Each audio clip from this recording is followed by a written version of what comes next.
All right, folks, enjoyed that chat with Pat McCabe, Executive Director of the American Express Golf Tournament coming to La Quinta next week. PGA Tour right in our backyard is also prefaced. It's an exciting twin billing of guests, all Amex all the time. Follow up that visit with Pat. In this chat with our guy from the Desert Sun newspaper, he's been on the golf beat since 1986. Welcome, Larry Bohannan, back to the Spicer Speaking podcast. Hello, Larry. Chad, how you doing? I am well. Thank you for asking. I got to get this one in before we jump into the tournament. I will be seeing you prior to the event. I'll actually be seeing you this week at the Coachella Valley Golf and Water Summit.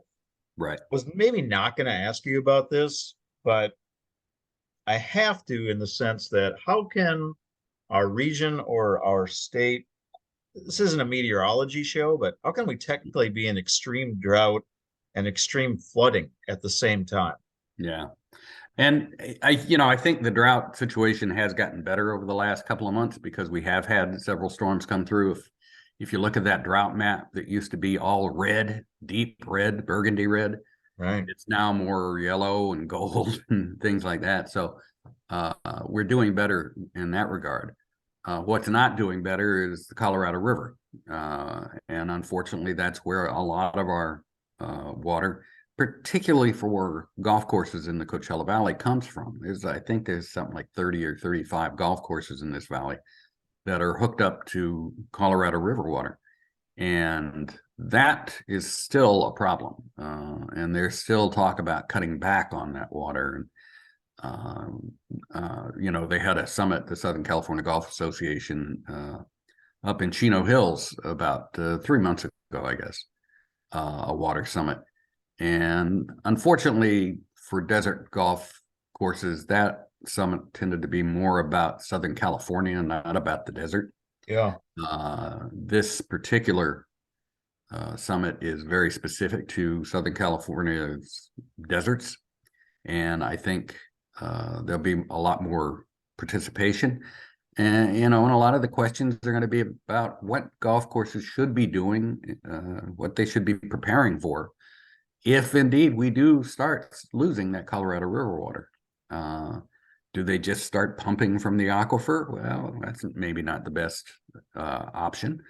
Do they start taking out more and more turf? A lot of golf courses have been very resistant to that because they're more sensitive to the desires of the members, Sure. and the Or golfers homeowners. than they are necessarily of the water people. So I'll be interested to see what they have to say tomorrow, and As will I. if it's do they just need to be proactive as opposed to waiting for something to happen? Well, as you mentioned, the SCGA is putting on this event in part, and they've done a terrific job with this very particular subject matter. I look forward to seeing you this week at the Coachella Valley Golf and Water Summit. In addition, if not moreover, very much looking forward to seeing you next week in La Quinta, California for the 64th edition of the American Express Golf Tournament, as well established with Executive Director Pat McCabe. In my dozen years here, obviously you covered this event for a lot longer, but as I told Pat, four of the top six in the world, five of the top seven, nine of the top 19, and that is including gross Cam Smith. So we can basically say four of the top fives. Cam Smith is kind of leaking on there. He's still number three despite his live defection, but the best field that I've ever seen in my time attending or covering the event. Would you agree? It's the best we've had in a long time. Obviously this tournament goes back. This is the 64th year. So, we might want to slow our roll when we remember that in 1963, Jack Nicklaus beat Gary Player in a playoff and Arnold Palmer finished sixth. Or in 1973, when Arnold Palmer beat Jack Nicklaus and Johnny Miller, those kinds of fields were a lot more common in PGA Tour events back then. Simply because, it was a different tour. It was the non-exempt tour and everything like that. But, I can go back and you can go back to, 2006 and 2007 when the field was only 128 players and they were having trouble filling the 128 Yeah. rows, In recent years, a variety of things happen. The golf courses have become more stable. This is, I think, the 8th straight year that they've used these 3 golf courses. The La Quinta Country Club and the Stadium and Nicholas Tournament courses over at PGA West. I think a lot of players have come to the idea that, it's a good place to start a year because you're guaranteed 3 rounds on golf courses that are in pretty good shape with great weather. So it's a great place to start. American Express has a lot to do with that. Obviously, they came in a few years ago and didn't have a chance to do much with their sponsorship because it was the pandemic. Right.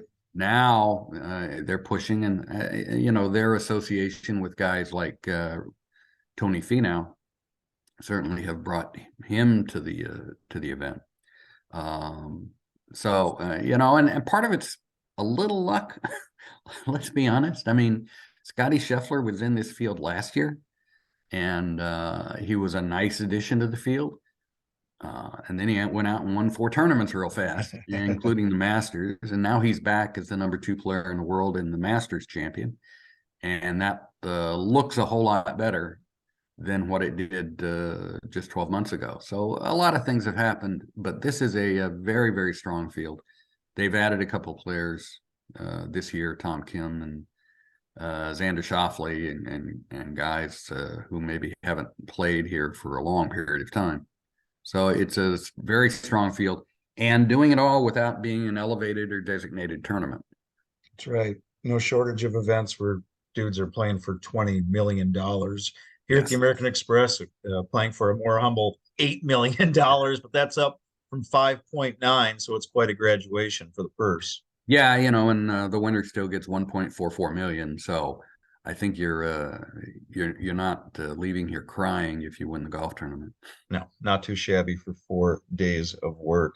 You mentioned some of the names, some of the big ones. There are several of them, an entire roster. Of course, Scotty Scheffler, as you said, number 2 in the world. Xander Schauffele, number 6 in the world. Will Zalatoris, number 7 in the world.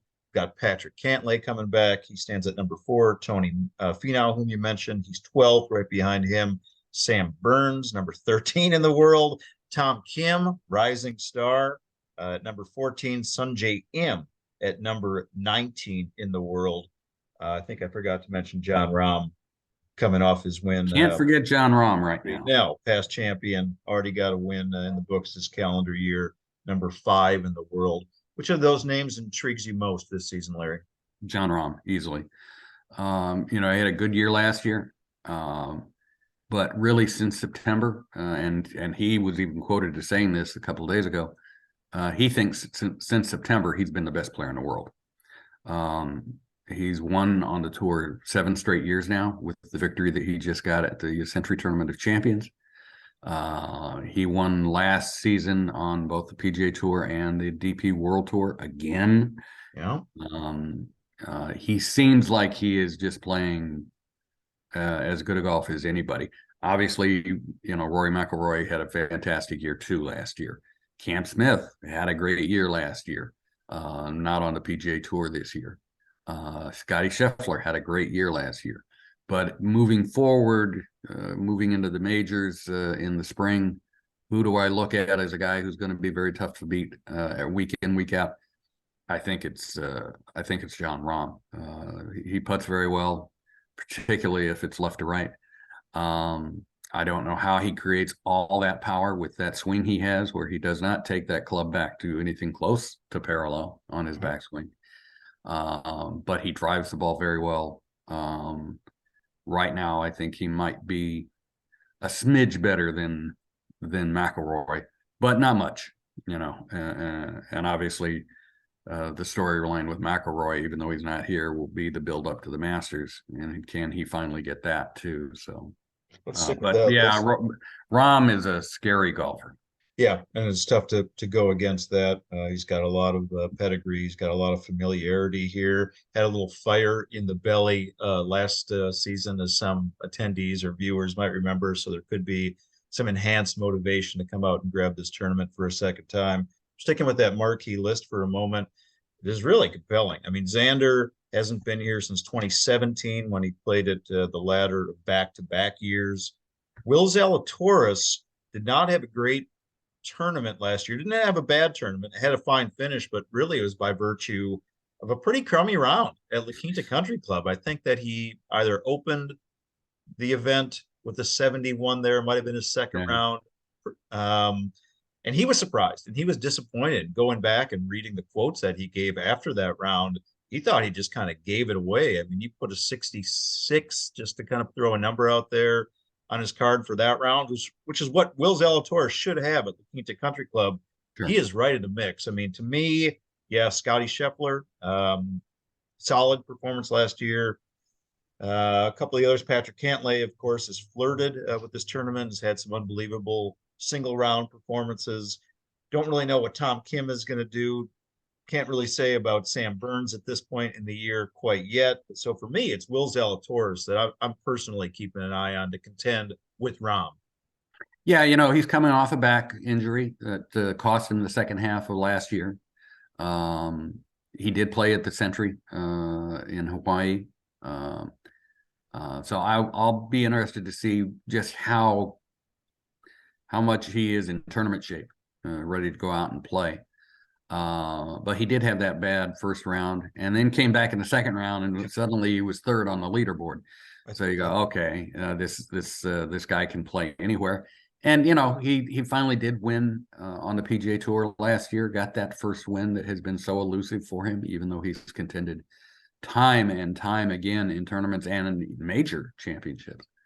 So now that you've got that, maybe he turns into Scotty Scheffler. Scheffler hadn't won, and then he won, and he won, and he won. If you want to go back to the late 90s, David Duval did the same thing. He contended for like 2.5 years, and then when he finally won, he won 11 of the next 34. Right. So I think Zalatoris could be one of those guys that maybe the floodgates start to open now. Yeah, I think he followed that 71 with a 61 on the Nick tournament course. Might Tournament. have maybe finished that round with like 7 straight birdies. Yeah, I think he was outstanding and was making birdies from everywhere. I remember one hole he playing from the wrong fairway, and he still made birdie. Yeah, I think that was his last hole of that day, maybe. Yeah. And I think that's going back to your coverage from last year. Speaking of said coverage, Larry Bohannan is my guest. Been covering golf at the Desert Sun newspaper since 1986. Follow his work next week and follow it anytime, I should add, but especially during Amex week at thedesertsun.com. If you haven't already, Larry and I look forward to seeing you out there on the ground. So you got to get tickets. You can do that at theamexgolf.com. PGA Tour return to the desert proper next week. 64th edition of the American Express. Looking a little bit below the headlines, below the fold, a couple other guys that may intrigue you as far as possible contenders this year, Larry. I continue to think that Sungjae Im is a guy who's going to win this tournament one of these days. He's got the game for these courses. He put some strong performances together through the years. It's just a matter of maybe breaking through. He's certainly played well enough to win. The other one is frankly a past champion from 2 years ago, Siwoo Kim, who came close to winning back-to-back years, played very well last year.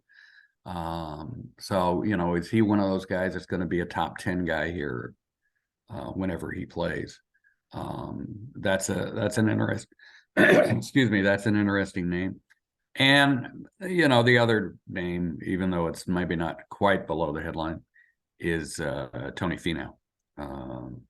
He seems to have been on the leaderboard here for 12 consecutive rounds, right? And hasn't quite managed to get the victory. But again, here's a guy who had a career year last year, 3 victories on the season. And I think that he is certainly a guy who works very hard. And I think he could be somebody that will definitely be on the leaderboard again. Sahith Theegala, yeah, is a really interesting name. Definitely. Not just because it's a really interesting name, but because He's familiar with desert golf because he played out here in the Prestige Golf College Golf Tournament with Pepperdine. He had a great year last year. I think he is probably ready to win. Being in California, his home state, might have something to do with that. He's definitely somebody. I know Shad Powers on our staff is talking already about watching Sahith and seeing how he plays this year. Yeah, and I'm with you. I guess I have the favorites or the big names on my field list circled, and then I have little kind of box checks next to other compelling or intriguing storylines and players. So hit the gala, certainly one of them. We can add that, of course, his former college coach, Michael Beard, a lot of desert history, used to live Yeah. and work out here. His dad, Frank Beard, as you know better than anybody, had a lot of desert success and a longtime desert resident. So you got to think that. So hit the gala has a lot of desert connections, certainly some desert familiarity, and he's going to win at some point. He's just that talented. Yeah, at some point he might as well be here. And this tournament does have a little bit of a history. I mean, we talk a lot about all these great names on the top of the leaderboard and everything. The last player to win this tournament when they were ranked anywhere in the top 90 in the world was John Rahm when he won in 2018. Since then, everybody's been outside the top 90, and in a couple of instances, outside of the top 200, and in one instance, outside of the top 400. So this tournament tends to reward the underdog. And I think it will be interesting to see if there's such an underdog here. I don't know that Thigala is that kind of an underdog, because I think we all know who he is now. But there might be somebody out there who'll surprise us. Who'll go to La Quinta the first day, La Quinta Country Club, where the leader will come from that first day.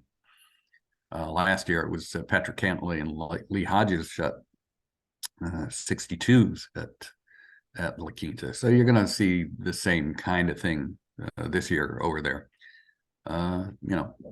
Somebody goes over there, shoots 61, maybe a 60 like Phil Mickelson did back in 2019.